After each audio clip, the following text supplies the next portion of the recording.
Welcome back at Taraka WRENN Railways with me, Elizabeth. And whether you are a first-time visitor or a returning visitor, you are most welcome to join me on today's episode. And while you're at it, check out some of my other videos on the channel. You're more than welcome. And ladies and gentlemen, let me yet remind you, in case you have not subscribed yet, or thumbs up or anything like that on the channel, it costs nothing but 2 seconds of your time. It would really help this channel grow, and I appreciate your support.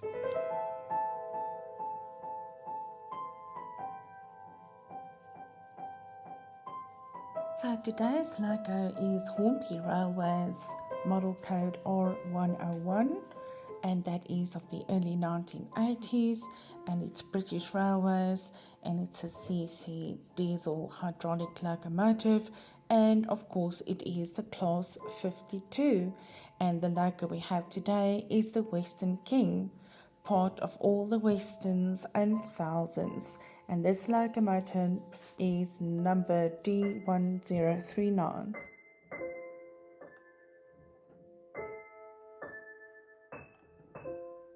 And this locomotive by Hornby Railways is not the earlier GWR040 tank engine, though both are associated with the number 101 in different contexts, with the iconic R.077 and R.333 tank engine being a popular starter set logo.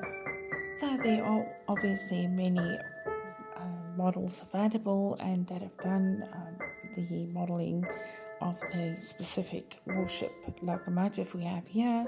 You get the R352 and the upgraded version I think was 368. And all obviously related to the time designed after each other. So looking at the logo, we can see the distinct window shapes and even wipers on the windshield for the time, which is a great finish, and pretty perspex type of printing on the top side of the window frames, and I think it's done in silver. And obviously we have some great finishes like handrails and the warning overhead signs for the cables, and also the warning panel that's painted in yellow, and then obviously the loco number greatly depicted. So a very distinctive look for sure, and the BR decal on the cab door, and it's nicely depicted there as well as the name of the nameplate of the locomotive, the Western King, and also the running number on this side. And then we also have the buffer stoppers, and they are separately fitted, and we can also see the decoupling. Now sadly on this loco we don't have sprung buffers, and it's not a modern loco, so by all means you cannot compare it to the latest releases of any of the other model ranges. Although highly specced and detailed for the time, it does not have a cab light or LED lighting fitted either. Speaking of the decoupler, we can also see the skirting round-off that is built into the bogie, which is a great finish and also painted in the same colour of the loco. And the detail inside of the cab is basically just a metal piece, a metal blank piece that's put into the cab, but yes, otherwise it is still fine.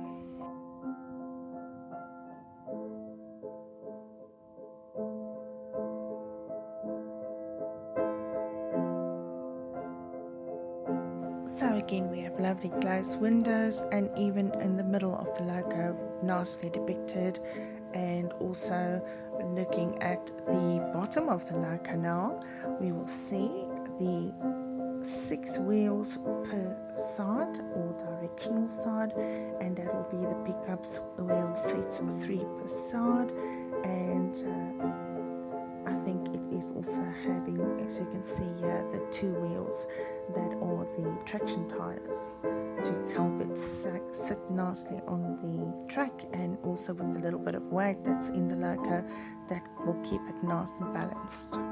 That will gladly assist the loco to pull some great rake of coaches, and that is also the reason why this loco was designed in the first place. I think it's got a nice set of floating wheels that's in the power bogie.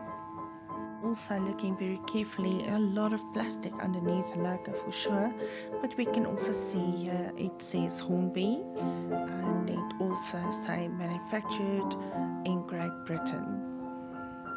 So moving across the logo on the top, we'll see the lovely details for sure, and again for a logo that was built in the time that it was built, it's really a majestic warship logo, and everybody's got their names for these logos, but I'm glad that I have one alongside my Bobo Class 25 and also my DMU and my Intercity, and I don't think I will be looking at any other diesel locomotives soon, but I'm always glad to have this one as part of my ex-GWR kind of BR collection, because it did run in the western areas most often, and I would like to include it here then part of my GWR rollout, and but I decided against that.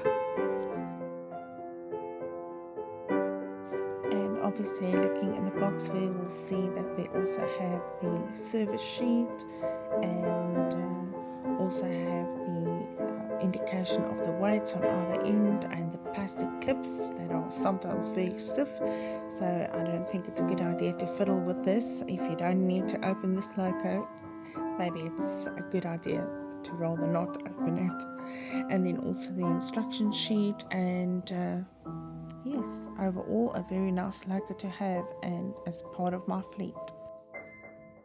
And here we can see the description on the side of the end of the box here, and I'll just zoom in on it there, so you can see, as previously stated, it's the Hornby Railways and it's R.101, and that is the CC diesel hydraulic locomotive, the Western King.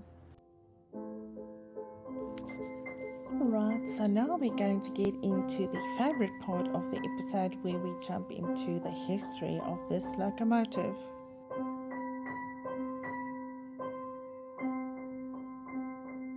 So starting off with the preservations of these locos, like the D101, which this loco is part of, and again not to confuse with the GWR steam locomotive 101. But coming back to this CC hydraulic locomotive, it is named, all of them named as Western locomotives, and these were the Western Campaigner, the Western Ranger, the Western Prince, the Western Lady, and the Western Courier, and the Western Champion, just to name a few that are actually in preservation.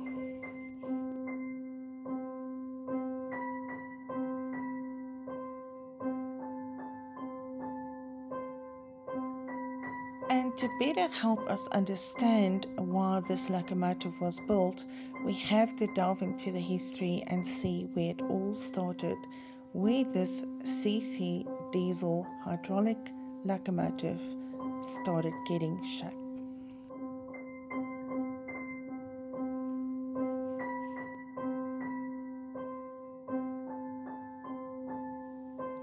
The steam locomotives reigned on Britain's railways from 1825, when George Stephenson developed his locomotion number 1, until 1968, when the last of the steam engines working on British railways was sent to the scrapyard.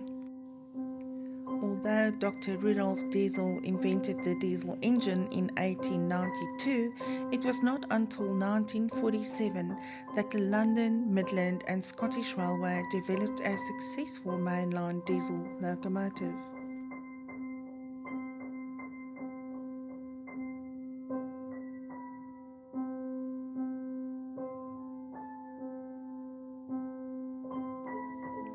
The railways were nationalised in 1948 and locomotives were built to a new standard, and diesel fuel was still too expensive, and on top of this had to be imported. Coal was readily available and still the cheaper option. In the 1950s, Britain became more prosperous and the pollution caused by burning of coal became a real concern. London in particular suffered from smog. Yes, you heard me right, S-M-O-G, smog, which was caused with coal smoke and fog air mixed. This caused serious health issues at the time.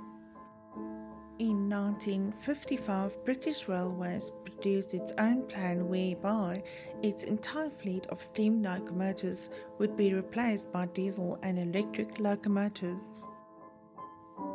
The former Great Western Railway lines from London, Paddington to the west of England and Wales presented a problem in that the section of line between Exeter and Plymouth is extremely hilly and has many twists and turns, whereas the route between Bristol and London is relatively straight and level.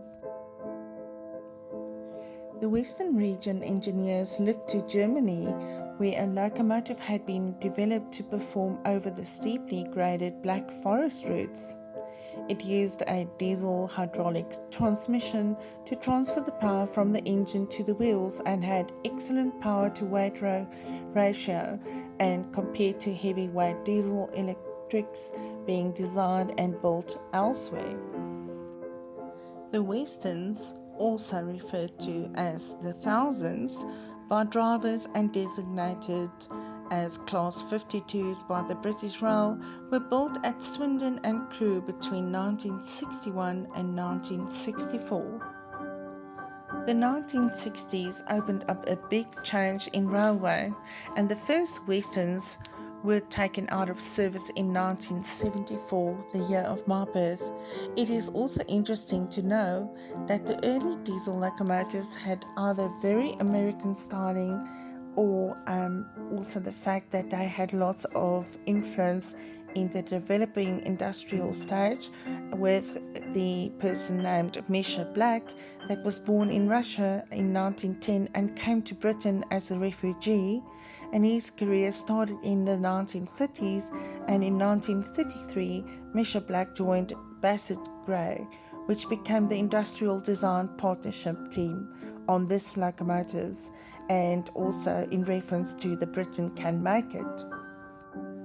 The Western region wished to link locomotive names with a common name. Thus, all the locomotives carried the name Western, for instance, Western Enterprise, Western Courier, and of course the locomotive we have on the layout today, the Western King.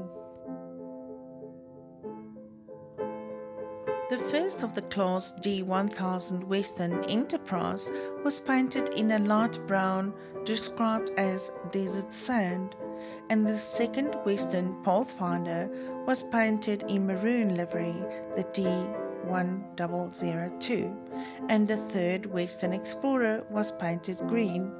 Maroon became a standard livery for the class until 1966. Monastral blue was adopted.